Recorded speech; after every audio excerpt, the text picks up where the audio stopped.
अस्सलामुअलैकुम स्टूडेंट्स, उम्मीद है आप सब के सब खैरियत से होंगे। Class 12 AQB video solving series की एक और वीडियो के साथ आपके सामने हाजिर हूं। मेरा नाम अरसलान शेख है और मैं आपका मैथ्स टीचर हूं। चैप्टर जो हमने स्टार्ट किया हुआ है वो है इंटीग्रेशन, जिसकी मैं already standard integration, integration by substitutions, integration by parts, integration by partial fractions की वीडियोस मैं यहाँ पर ऑलरेडी अपलोड कर चुका हूं। आज जो टॉपिक हम स्टार्ट करेंगे वो स्टार्ट करेंगे डिफाइन इंटीग्रल। अभी तक जो हमने इंटीग्रेशन की थी वो इनडिफाइन इंटीग्रल थी।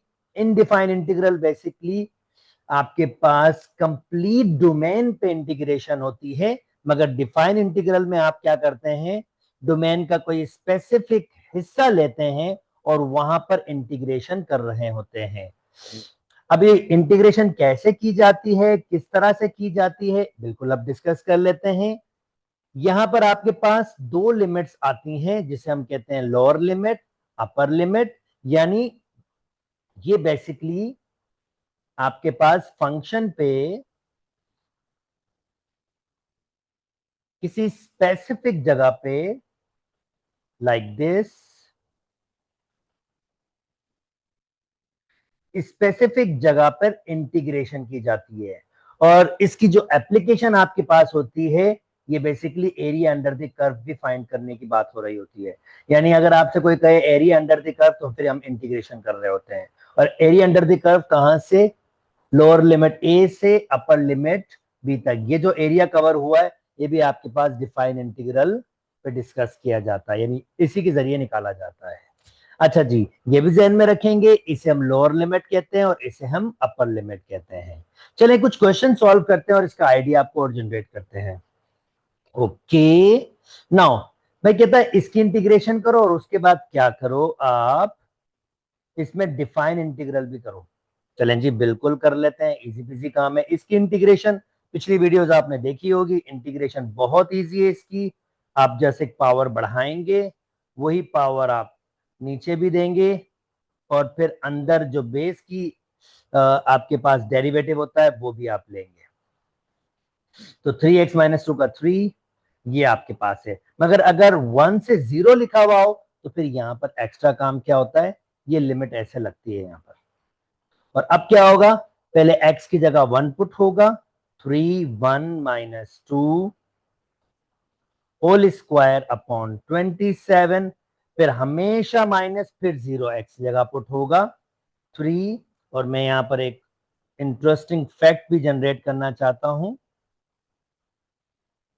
ये प्लस सी और फिर जो हम हमेशा रखते हैं कांस्टेंट ऑफ इंटीग्रेशन 0 1।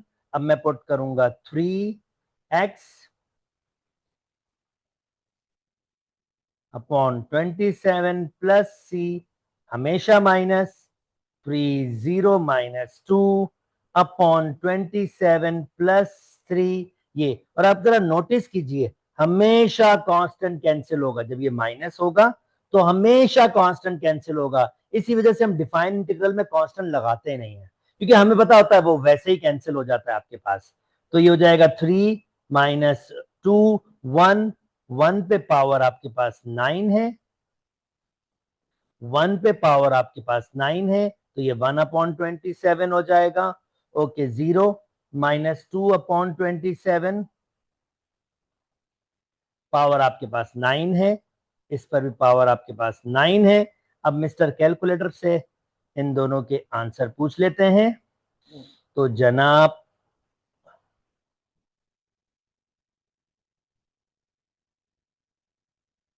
1/27, 9 माइनस 2/27,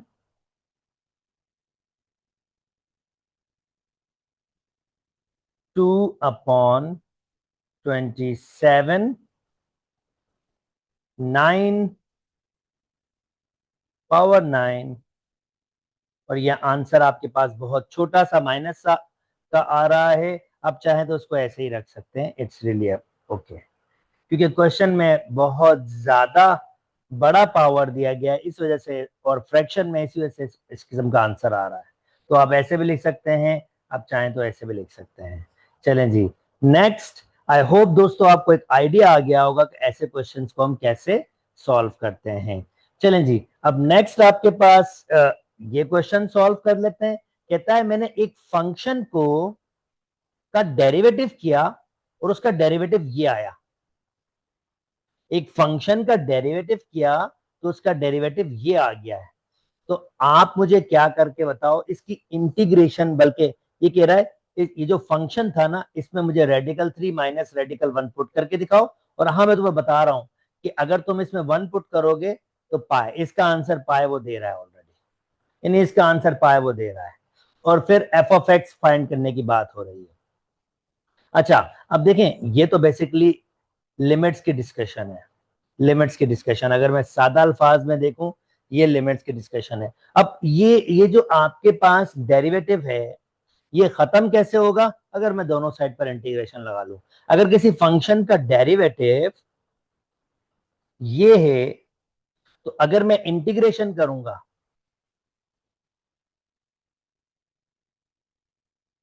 दोनों साइड पर,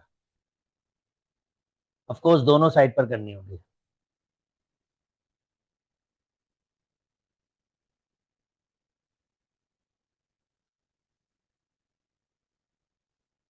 तो ये डेरिवेटिव इंटीग्रेशन खत्म करके ये एफ ऑफ एक्स आ जाएगा।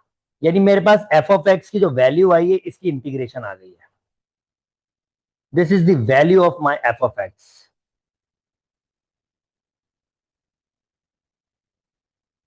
अगर मैं इसकी इंटीग्रेशन कर लूंगा ना, तो फिर मेरे पास क्या होगा, ये मेरा एफ ऑफ एक्स कंप्लीट आ जाएगा। अब इसकी इंटीग्रेशन करना कोई मुश्किल नहीं है। पहले मैं इसको अलग अलग कर लेता हूं,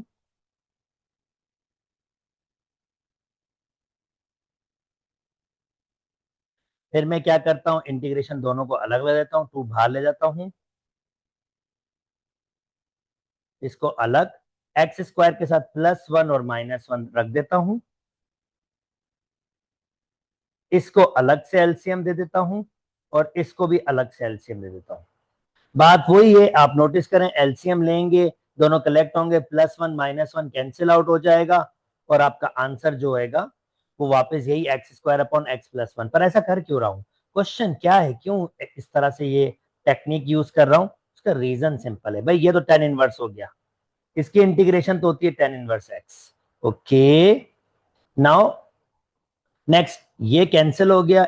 अब ये 1 है, 1 की इंटीग्रेशन x हो जाती है, और ये माइनस होगा, ये वही 1 अपॉन ये tan इनवर्स हो गया। जैसे मैंने इसकी निकाली थी, बिल्कुल इसकी निकाली। इन दोनों को माइनस करेंगे तो ये एक tan inverse x plus X plus C आ जाएगा। अब ये तो मैंने क्या फाइंड कर लिया, ये मैंने फाइंड कर लिया एफ ऑफ एक्स। ठीक है, अब इसने मुझसे कहा है f(1) अगर मैं आपको पाए दे दूं, f(1) की वैल्यू पाए दे दूं, तो मुझे ये एफ ऑफ एक्स फाइंड करना है। यानी f(1) की वैल्यू मेरे पास है, अगर मैं इसमें 1 पुट करूंगा, tan इनवर्स 1 प्लस 1 प्लस सी, तो इसका मतलब ये पाई के बराबर है, और tan इनवर्स 1 पाई/4 होता है। तो जनाब सी की वैल्यू निकालूंगा तो पाए -पाई/4 -1 प्लस सी, तो 4 में से 3 जाएगा, ये हो जाएगा 3 पाई/4 -1 प्लस सी, ये मेरा आंसर, यानी मेरा कंप्लीट एफ ऑफ एक्स आ गया। अब ये मेरा कंप्लीट एफ ऑफ एक्स है।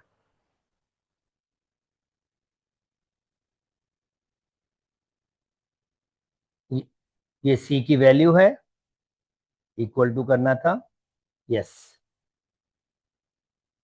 3 पाई/4 -1। अच्छा, अब आप भूलिए नहीं कि आपके पास ये भी तो फाइंड करने की बात है।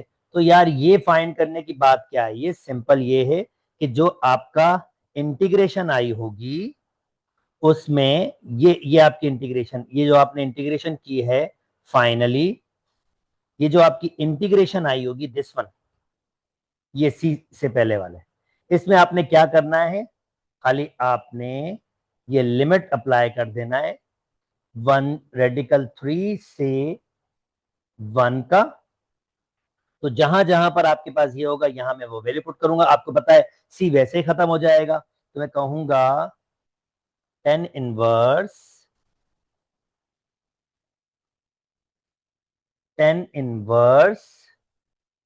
पहले पुट करूंगा रेडिकल 3 प्लस रेडिकल 3 माइनस फिर पुट करूंगा 10 इनवर्स 1, जैसे इसने मुझसे कहा था 10 इनवर्स 1। तो पहले मैंने 10 इनवर्स C और फिर 10 इनवर्स 1, और ये ध्यान में रखेंगे ऑलरेडी प्लस एक्स है। सी में क्यों हटा रहा हूं, क्योंकि सी तो वैसे ही खत्म हो जाता है ना, तो ये +1। अब इसको सिंप्लीफाई करते हैं तो ये ऑफकोर्स मैं यही निकाल रहा हूं। मैं क्या निकाल रहा हूं, radical 3 minus F of radical 1 निकाल रहा हूं मैं। ये मैंने इसमें लिमिट पुट कर दी।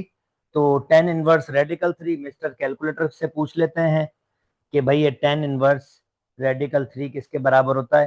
तो हमारा मिस्टर कैलकुलेटर बताता है कि अगर आप शिफ्ट 10 इनवर्स करेंगे और रेडिकल 3 लिखेंगे,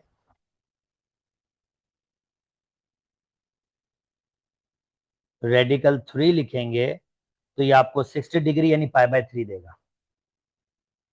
π/3 प्लस रेडिकल 3 माइनस π/4 +1, और फाइनली आंसर आपके पास होगा, इन दोनों का एलसीएम ले लूंगा 12 आएगा, इसके पास 4 पाई आएगा, इसके पास -3 पाई आएगा, और ये प्लस रेडिकल 3 और -1 को मैं ऐसे ही रख रहा हूं।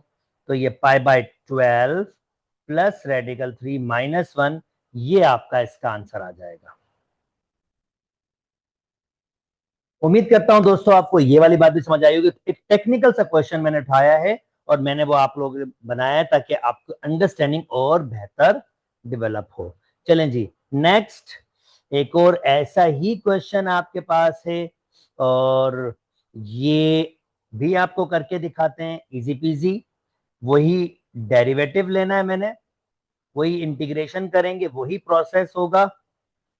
कहता है अगर ये चीज इसके बराबर हो, ऑलरेडी दे रहा है यार ये तो।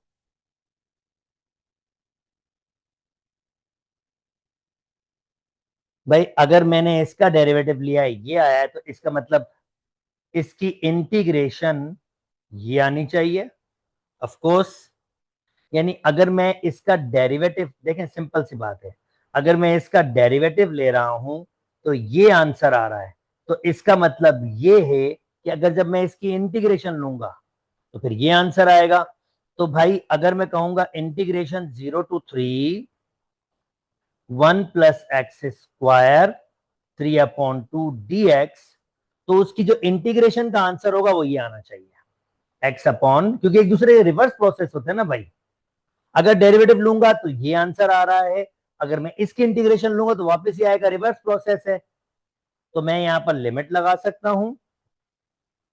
ओके, पिछले वाला क्वेश्चन भी आप ऐसे चला सकते थे, इस बार मैंने आपको इसको इस तरह से दिखाया है। ओके 3, अब मैं 3 पुट कर दूंगा, 3/9 + 1 ये हो जाएगा 10, माइनस अब मैं 0 पुट करूंगा तो आंसर 0 ही आएगा। इसका मतलब इसका आंसर आ जाएगा रेडिकल 3/रेडिकल 10। तो ये मैंने आपके लिए इसको सॉल्व कर दिया है। उम्मीद करता हूं दोस्तों आपको बात समझ आ गई होगी और आपको बिल्कुल भी डिफिकल्टी नहीं हुई होगी। ओके नेक्स्ट, अब इसमें से कुछ रैंडम क्वेश्चंस मैं यहां पर जरूर करूंगा ताकि आपकी अंडरस्टैंडिंग डेवलप कर सकूं, बाकी फिर रेस्ट आपके लिए छोड़ूंगा। फॉर एग्जाम्पल चलें अगर एक ये करके दिखाते हैं, इसमें फंक्शन डेरिवेटिव की कंडीशन है, चलो ये करके दिखाते हैं। कुछ ये करके दिखाते हैं आपको, एक ये करके दिखाते हैं आपको ट्रिग्नोमेट्री का। तो चलो सबसे पहले फर्स्ट करके दिखाते हैं। अगर इंटीग्रेशन हो 1 to 4 x x² + 9 3/2 dx। अब देखें ये फंक्शन है, ऊपर पावर साथ डेरिवेटिव, x² + 9 का डेरिवेटिव 2x, तो 1/2 दे देते हैं। अगर फंक्शन डेरिवेटिव हो, आप ऑलरेडी जानते हो इंटीग्रेशन कैसे होती है। ये जो फंक्शन होता है इस पे एक पावर बढ़ाते हैं, नीचे भी एक पावर बढ़ाते हैं, और सी में डिफाइन इंटीग्रल में दूंगा नहीं क्योंकि वो खत्म हो जाता है। अच्छा, ये 1.51 यानी 2.5 2.5 ये बेसिकली 2.5 है, जिसको 5/2 भी लिख सकते हैं। एक्स स्क्वायर प्लस 9 ये भी 5/2, ये भी 5/2, 4 1 ये 1/2 मल्टीप्लाई बाय 2/5। और अगर मैं इसको थोड़ा सा बेहतर तरीके से लिखूं तो मैं इसको लिख सकता हूं 1/2, ये 1/2 है। 5/2 मतलब 2.5 होता है ना, 2.5 का मतलब 1/2 अलग कर दिया और ये 2 इस पे अलग कर दिया। यानी ये अगर आप इसको एड अप करेंगे, बेसिस सेम पावर है, तो 2 प्लस 1.5 ये 2.5 ये 5/2 होगा। क्यों ऐसा किया, ऐसा करने की जरूरत क्या है, थोड़ी देर में आप समझ जाएंगे इसको। अब लिमिट अप्लाई कर लेते हैं। जब लिमिट अप्लाई करूंगा तो 4 यहां पुट करूंगा, 16 और 9 25 रेडिकल, और ये भी 25 ही होगा, और ऊपर पावर 2। देखिए सिंप्लीफिकेशन में फायदा हो रहा है। माइनस, अब 1 पुट करूंगा, 1 और 9 ये हो जाएगा 10 रेडिकल, और ये 10 का स्क्वायर। 625 radical 25 minus 100 radical 10। अब चाहें तो इसको आगे सॉल्व कर सकते हैं, यहीं तक रखें, it's really up to you. ये आपका आंसर बन गया। उम्मीद करता हूं दोस्तों बिल्कुल बिल्कुल बिल्कुल भी डिफिकल्टी नहीं होगी। ये भी इसी तरीके से अगर आप आइडिया ले लेंगे। एक फ्रैक्शन वाला भी करवा देता हूं। ये क्वेश्चन उसी तरीके से, अगर आपने स्टार्टिंग इंटीग्रेशन देखी, ये बेसिक इंटीग्रेशन ही हो रहे हैं और उसके बाद खाली डिफाइन इंटीग्रल हो रहा है। यानी यहां तक आपके अगर प्रीवियस वीडियो सारी देखें तो आपको इंटीग्रेशन करना आ रही होगी। नाउ नेक्स्ट इसको देखें, ये भी फंक्शन डेरिवेटिव है। इसका डेरिवेटिव क्या होगा, 4x+3।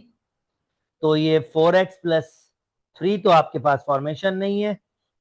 ओके, ये हो जाएगा 4x 12 6 4x 6, तो 2 से मल्टीप्लाई कर दो, इजी पीजी है यार। ये देखो इंटीग्रेशन 0 to 3 1/2 लिखा और 2 से मल्टीप्लाई किया तो क्या हो जाएगा 4x+6, और नीचे क्या दिया हुआ है, ये जो नीचे वाला है आपके पास रेडिकल है, ये मैं ऊपर लेके चला जाता हूं। 2x² प्लस के 6x+5, ये -1/2 dx। याद करें मैं बता चुका हूं, ये क्वेश्चन भी वैसे ही सॉल्व किया, अगर अंडरस्टैंडिंग नहीं हुई तो ये वापस देख लें फॉर्म। भाई अगर डेरिवेटिव हो और साथ उसका फंक्शन हो और कोई भी पावर हो n, जो आपके पास क्या नहीं होना चाहिए, n की वैल्यू, n 0 नहीं होना चाहिए और n -1 नहीं होना चाहिए।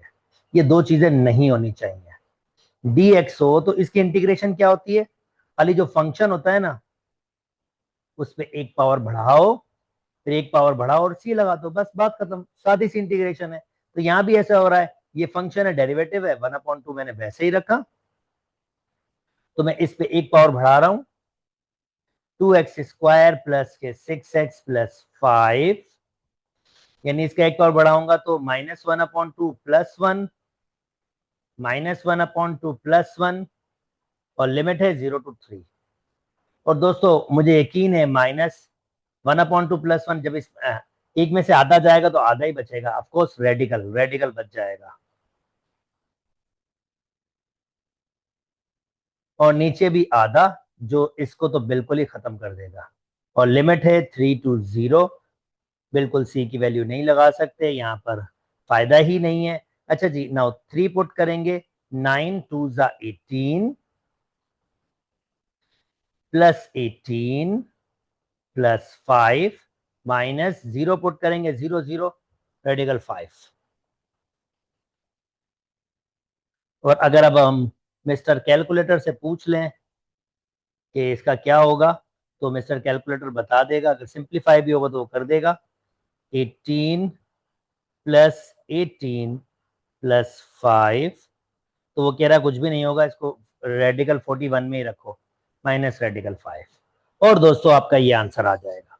उम्मीद करता हूं दोस्तों आपको बिल्कुल भी डिफिकल्टी नहीं हो रही होगी और आप से ये वाली बात भी समझ आपको आ गई होगी। चलें अब थोड़ा सा क्वेश्चन चेंज कर लेते हैं, एक ट्रिग्नोमेट्री का क्वेश्चन आपके लिए सॉल्व कर देते हैं, ये वाला। अब ऐसे क्वेश्चन मैंने पीछे सॉल्व किए हुए हैं, अगर आप पिछली वीडियोस में जाएंगे तो ऐसे क्वेश्चन मैंने सॉल्व किए हुए हैं। मैं थोड़े से जो ऐसे लग रहे हैं जो मैंने पिछली बार वीडियोस में सॉल्व नहीं किए हैं, तो मैं वही उठा रहा हूं।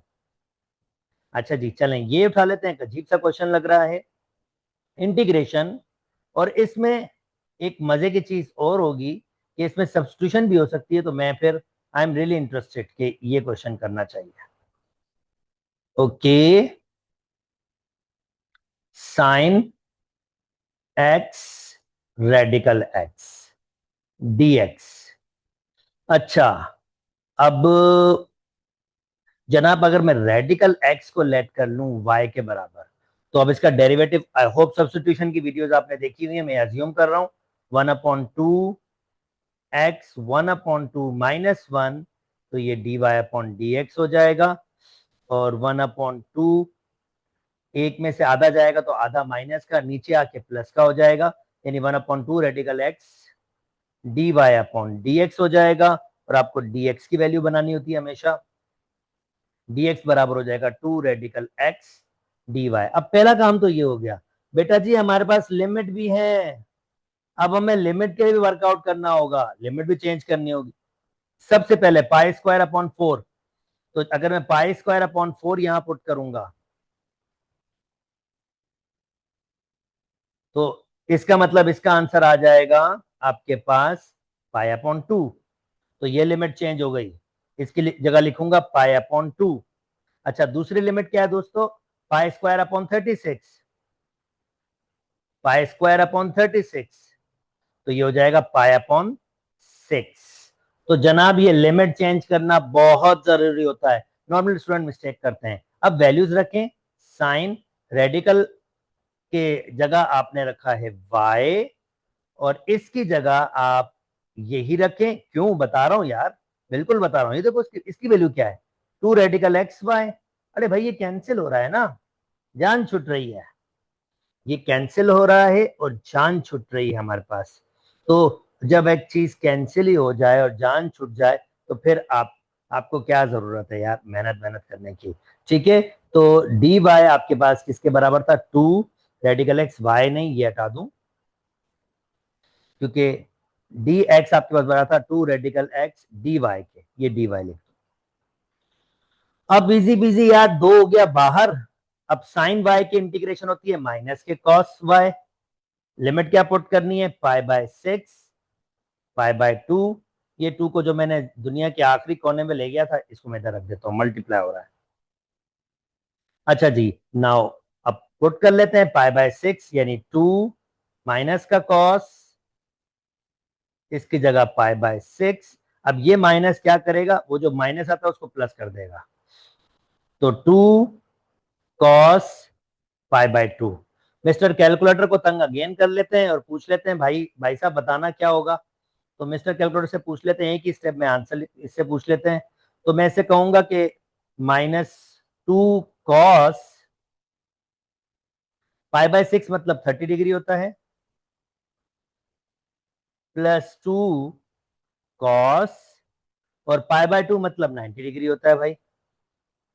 अच्छा, यहां पर एक चीज और, लिमिट की भी चेंजिंग आपके पास आनी थी, देखूं, हाँ, और एक छोटी सी प्रॉपर्टी यूज होनी थी, आगे जाके आपके पास होगी यहाँ पर। अच्छा है, चलो ये आपके पास आ गया, वैसे आंसर फिर भी सेम ही आता है। अगर नीचे लिमिट बड़ी हो और ऊपर लिमिट छोटी, यानी कि देखें ये 90 है और ये क्या है आपके पास, ये आपके पास है 30 डिग्री, 6 से डिवाइड किया है ना, 30 डिग्री है, उधर मैंने 30 लिखा था ना, हाँ सही है, तो ये 30 डिग्री है। तो इसको हम कैसे करते हैं, इसको एडजस्ट कैसे करते हैं, हमेशा ऊपर आपके पास बड़ा होना चाहिए, तो हम एक माइनस साइन लगाते हैं और फिर लिमिट चेंज कर देते हैं। ये है इसको चेंज करने का तरीका। पाई/6 आया था, 6 आया था, जो 30 डिग्री होता है। अच्छा, अब इसके बाद क्या होगा, जब इंटीग्रेशन करेंगे तो ये माइनस साइन और ये माइनस साइन आपस में क्या हो जाएगा, कैंसिल आउट हो जाएगा। तो इसका मतलब मेरा क्वेश्चन थोड़ा चेंज हो जाएगा। ये हमेशा तभी होता है जब इस तरह की लिमिट आपके पास आंसर में बने, तो ये हमेशा तभी होता है। ठीक है, तो हमारा बनेगा 2 cos y, अब ऊपर पाई बाय 2 और नीचे पाई बाय 6, इसको भी ठीक कर लेता हूं। ओके, चलें जी, नाउ अब वैल्यूज पुट कर लेते हैं। सॉरी मिस्टर कैलकुलेटर, आपको वापस तंग करेंगे। -2 cos और ये पाई बाय 6 30 डिग्री। तो चलें मिस्टर कैलकुलेटर को वापस तंग कर लेते हैं। तो ये आपके पास होगा 2 cos 90 -2 cos 30। तब भी आंसर मजे की बात -रेडिकल 3 आया है। करेक्ट, करेक्ट वर्जन आपको करना होता है क्योंकि ये प्रॉपर्टी है, प्रॉपर्टी को यूज करना मेरे मेरे लिए जरूरी था। अच्छा जी, उम्मीद करता हूं दोस्तों आपको ये वाली बात भी समझ आ गई होगी और बिल्कुल भी डिफिकल्टी नहीं हुई होगी। एक टेक्निकल सा क्वेश्चन सॉल्व किया था। एक और क्वेश्चन आप दोस्तों के लिए सॉल्व करूंगा सब्स्टिट्यूशन का, बल्कि मैंने कर दिया है।